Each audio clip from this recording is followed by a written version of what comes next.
Kung sa atin may bahay kubo kahit munti, sa Papua meron namang bahay puno kahit 50 metro ang taas. Dito nakatira ang Korowai tribe, ang mga jungle engineers na parang nakakondo sa ulap, hunter-gatherer na parang Minecraft cross, at minsan may balitang cannibal buffet. Tuklasin ang kwento ng tribong pinanganak sa taas ng puno at lumaban para sa tradisyon nila laban sa modernong mundo.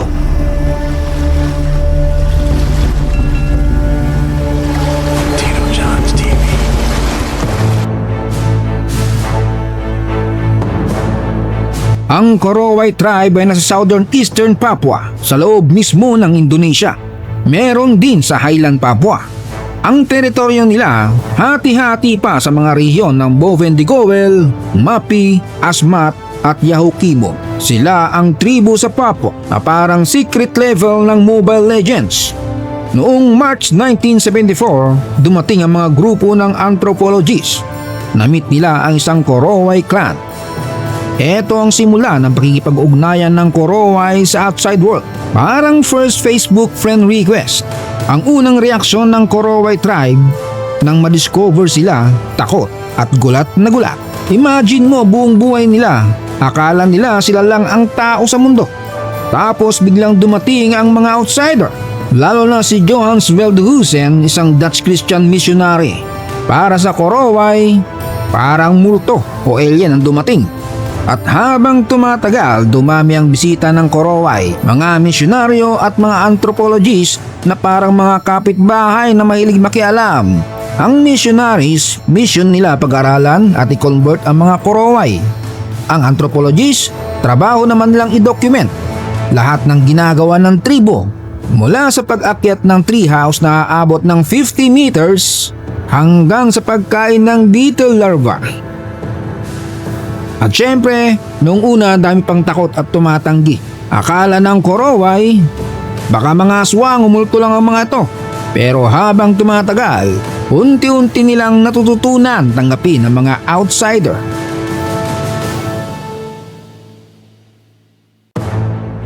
Ang maganda pa, may mga benepisyo rin silang nakukuha. Parang free trial ng modernong mundo, kaunting edukasyon, kaunting healthcare at syempre exposure sa outside life. Noong 1978 hanggang 1990, dito na pumasok ang gobyerno na parang Dr. Quack-Quack. Dala ang health programs at modernong healing methods. Pero kahit may pa-check up pa na ganyan, mas marami pa rin sa kanila ang kumakapit sa tradisyonal na gamutan kaysa sa paracetamol ng bayan. Mas bet pa rin ng Korowai ang traditional healing. Dahon, dasal, ritual at bahala na kinabukasan. Taong 1990 rin ang unang pera na dumating sa kanila. Hindi galing sa bangko, galing sa mga misyonaryo. Binabayaran sila ng rupya habang tinutulungan sa gawain. Napasok na rin sila sa foreign company forestry projects. Yung iba naging tour guide at bankero. Kahit marami sa kanilang hindi man lang nagtapos ng elementarya, pero may ilan din nakaabot ng high school. At ngayon may mga kabataang Korowai na nakapag-aral na sa Jayapura. At eto pa, ang Korowai dati matinding resistensya sa religious conversion. Walang nakakapag-baptize, parang only shield mode. Pero pagdating ng late 1990s, sa wasak, nabinyagan na rin sila. Fast forward to 1992, binuksan ng gobyerno ang Yaniruma Village. At doon na nakapasok ang mga documentary filmmakers, parang season premiere ng Survivor Papua Edition. At noong 1993, eto na, na-document ang treehouse construction at cannibal practice ng Korowai. Naging international sensation, parang viral TikTok pero mas madugo.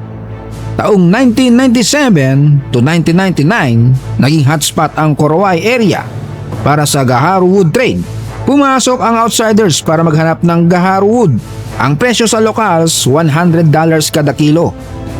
Para sa Europe at Middle East, tumalon na, $1,000 kada kilo. Instant trade trash. Pati prostitution at AIDS epidemic pumasok sa jungle. Pagsapit ng 1999, humina ang kalakaran. Ngayon, bakit nga ba sila nakatira sa treehouse na 50 meters ang taas? Simple lang, proteksyon laban sa mababangis na hayop at laban din sa mga samang espiritu. Parang kondo na may built-in anti-ghost system. Kung sa atin uso ang bahay kubo, sa kanila bahay puno ang legit.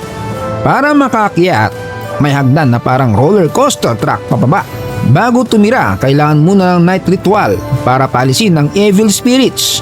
Parang house blessing pero mas malupit. May sago garden bawat pamilya. Tapos kumakain sila ng gulay, prutas, karne ng baboy at aso. Pero hindi sila basta-basta nagkakatay ng baboy. Maliban na lang kung may kasal, birth o kamatayan. Dati pa nga pati buhayan nilalantakan nila. At syempre meron silang sago party.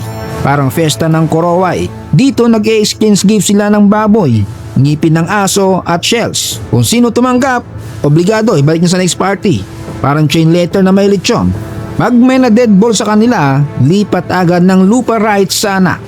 At minsan, pati sister-in-law kasama sa mana kung namatay ang kuya. Kaya yung lalaki, late mag-asawa, mga 20 pataas. Pero sa mga babae, pagkatapos ng unang regla, pasok agad sa married life. Noon madalas nagkakagera sa kanila dahil sa adultery, pagnanakaw, murder o witchcraft. Ang mahuhuli nila may ritual cannibalism. Pinapatay, hinihiwa, tapos pinaparte-parte sa clan. Parang pulutan pero ibang level. Pero klaro lang, bawal sumama ang buntis at bata sa mukbangan. May rules din sila kahit hardcore. Na-feature ang Korowai sa 1993 documentary sa 2011 BBC Human Planet. Pinakita na sila'y cannibalism at milyon-milyon ang nakapanood. Officially naging tribal celebrities ang Korowai. At syempre maraming anthropologists sa sumama. Gaya ni Rupert Starch na tumira ng 16 months, matindi. Pero ang pinakasikat, ang journalist na si Paul Raphael. 4 days lang nag-stay pero blockbuster ang kwento niya.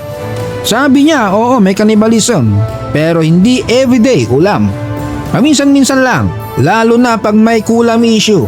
Sa normal na araw, kumakain sila ng mga baboy ramo, ahas, pusa at beetle larva.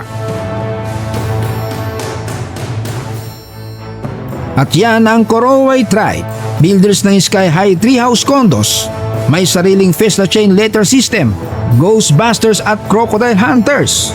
At cannibals noon pero documentary stars ngayon.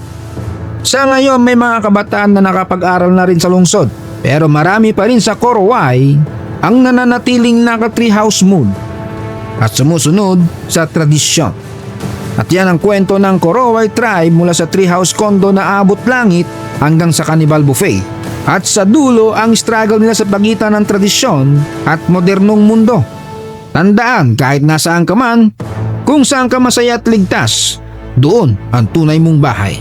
Heto ang Tito Jones TV nagsasabing, sa gubat man o syudad basta't may kwento may tawanan. Huwag kalimutang mag-like, share at subscribe para updated ka sa mga kwento ng pinaka-wild na tribo sa mundo.